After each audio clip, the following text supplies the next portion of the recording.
Estimados amigos, me da mucho gusto saludarlos de nueva cuenta. Soy Esther Quintana.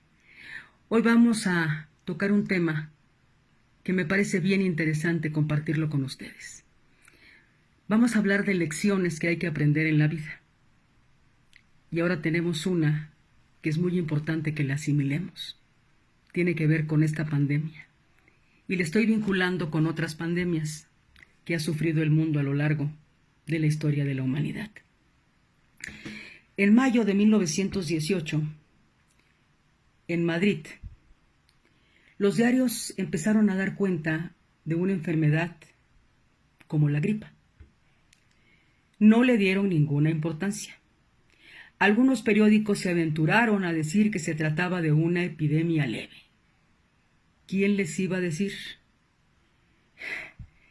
que se convirtió esa epidemia leve en los 12 meses siguientes en la llamada gripe española, que mató a 250,000 personas en España y entre 20 y 50 millones en el mundo? Una epidemia que arrasó con la normalidad de aquel entonces y que echó abajo una serie de modelos políticos, económicos, sociales, culturales, etc. ¿Qué lecciones nos deja esa pandemia a los humanos de hoy, a las personas de este siglo, de esta época en lo específico? La primera lección es sin duda que las autoridades y la población no le dieron importancia y que esa minimización provocó la mortandad de entonces. Y hoy estamos viendo cómo los contagios van a la alta. Dios permita que no nos rebase. En otoño de 2018 tuvo lugar una segunda oleada del virus y fue más mortífera que la primera. Las autoridades españolas hasta entonces se dieron cuenta de que el transporte público había contribuido de manera muy importante a la propagación, a la expansión del virus. Hoy sabemos que el contagio se da con el amontonamiento de las personas en lugares cerrados y que muchas de esas personas van sin cubrebocas.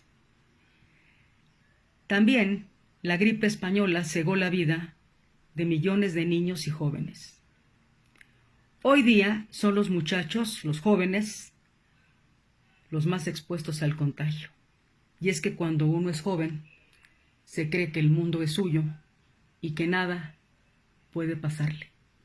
Amén de aquellas personas que al margen de la edad que tenga, ya sea por ignorancia o por tosudez, no usan ni siquiera el tapabocas. Ya hablar de que observen las otras medidas sanitarias, pues ya me parece que no tiene ni sentido. A mediados de los años 20, del siglo pasado, del siglo XX, muchos científicos, animados por aquello de que el mundo ya tenía los cimientos de la revolución industrial, a más de tecnología y los avances de la ciencia pro al sol, dieron por sentado que las enfermedades infecciosas eran asunto del pasado. Y anda vete que va llegando la viruela. Y se preguntaron entonces cómo un virus tan chiquito causó tantos decesos. ¿Le suena familiar el cuestionamiento? La autora del libro El jinete pálido, Laura Spaine, señala también que la ola de depresión post-pandemia fue tan devastadora que se dio un fenómeno que hoy llamaríamos fatiga postviral, que dificultó enormemente la recuperación económica. Otra lección. Ayer, ya España en el mundo, ahora México en el mundo, pero aquí específicamente en nuestro país, la pandemia nos está dejando en petelear, es decir, desnudos. Están a la vista las enormes desigualdades sociales y económicas que seguimos sin remontar. La gripe española cobró víctimas entre las personas peor alimentadas y que vivían en condiciones marginales.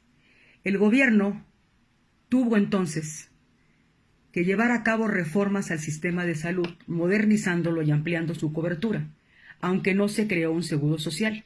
Eso se dio muchos años después, prácticamente después de la Segunda Guerra Mundial.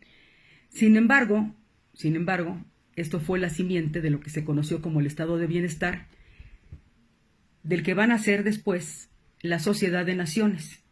Y de esa Sociedad de Naciones hubo una rama específica para la salud, que fue parteaguas, sin duda, del nuevo concepto de expansión de ese derecho fundamental. Y esa rama, precisamente, es el antecedente de lo que hoy conocemos como la Organización Mundial de la Salud.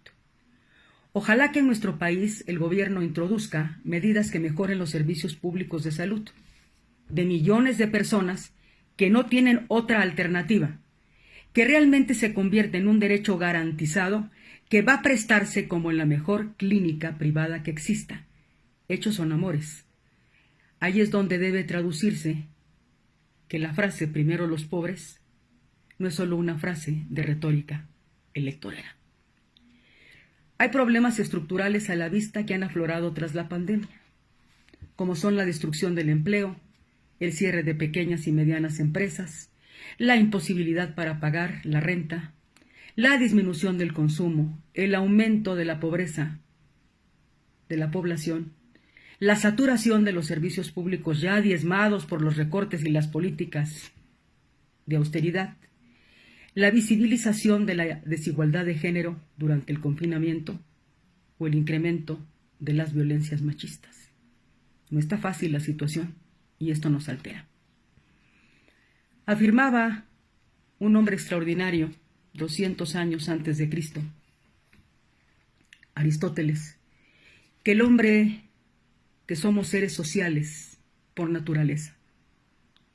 Y esto significa que nuestra especie siempre está tendiendo a conformar comunidad con la pareja, con la familia, con los amigos, con los compañeros de trabajo, etc.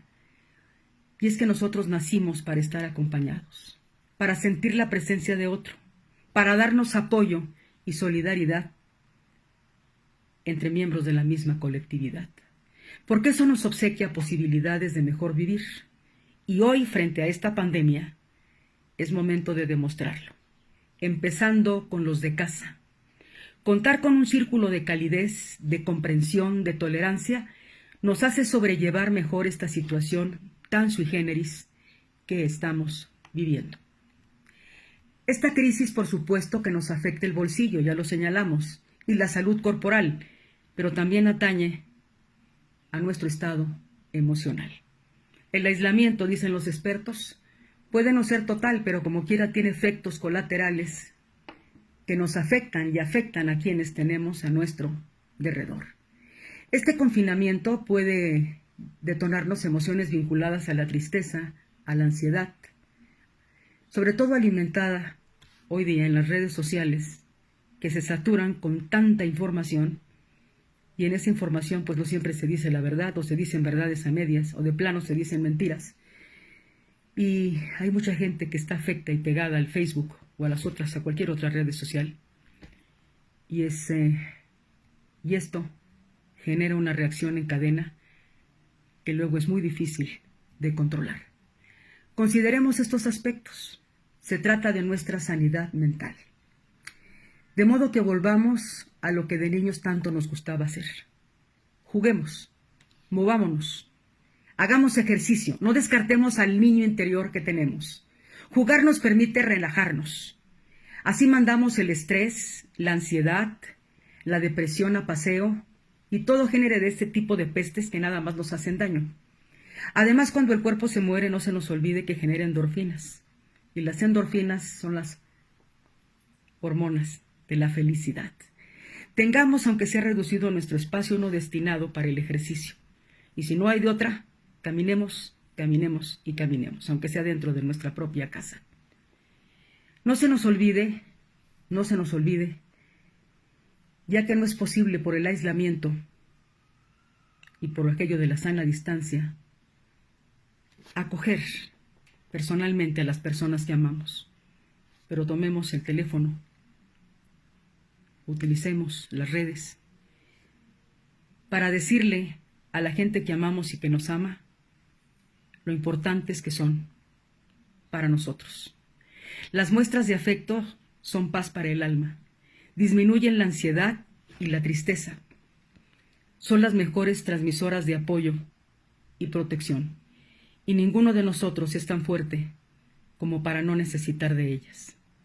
Decía Platón que solo los dioses y las bestias no necesitan de nada ni de nadie, y ninguno de nosotros es deidad o lobo estepario. Enhorabuena y saquemos lo mejor de nosotros mismos. Hasta la próxima.